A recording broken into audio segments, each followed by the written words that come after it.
great. So if it sounds like great, great, that's because you're doing a really light g, g. Your mouth is still open, and then you're making room for that flap T, which we don't need.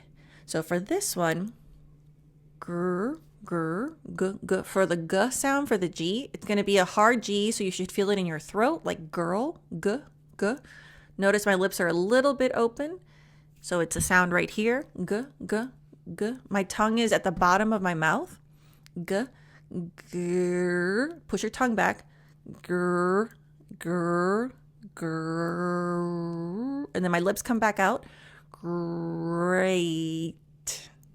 And remember, do it slowly, do it in an exaggerated way. That's going to help your mouth feel where it needs to be, and then it'll perform the way you want it to perform in real life. Again, grr. Your tongue is going to fight you. You might feel your tongue pushing back because it wants to say gray, gray, gray. You're going to push it back to curl, teach it where it needs to be patiently. Grr, grr. So notice here, grr. So notice my lips. We go from tiny here, grr, and then horizontal. Great, great. Now, when you're learning the word individually, you'll notice the aspirated T. You'll notice you can hear the air with great. In real life, especially the way that Americans speak, we tend to reduce that air at the end. So, oh, that's great. Even though you don't hear the air, this is very important. Any word that ends in T, Americans, even if we reduce the air, we still do the tongue placement. And that's the difference between it sounding like gray hair, or great. Like, that's fantastic. So gray is good for our practice too. So gray, the color, like all these lovely hairs, gray. My tongue at the end is just sitting at the bottom of my mouth. Now, if I want to make it sound like a T, but a natural T, great.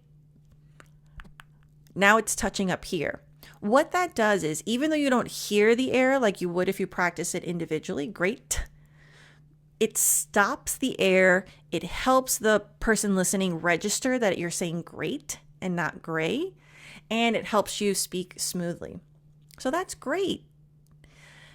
Just do that and then freeze. And I want you to check that your tongue goes back for the R and it stops up here for the T. Ready? That's great.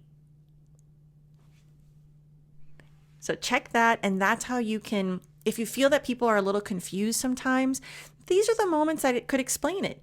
The way that we make sounds, even if it sounds like we're not making them, it's confusing until you know what you know.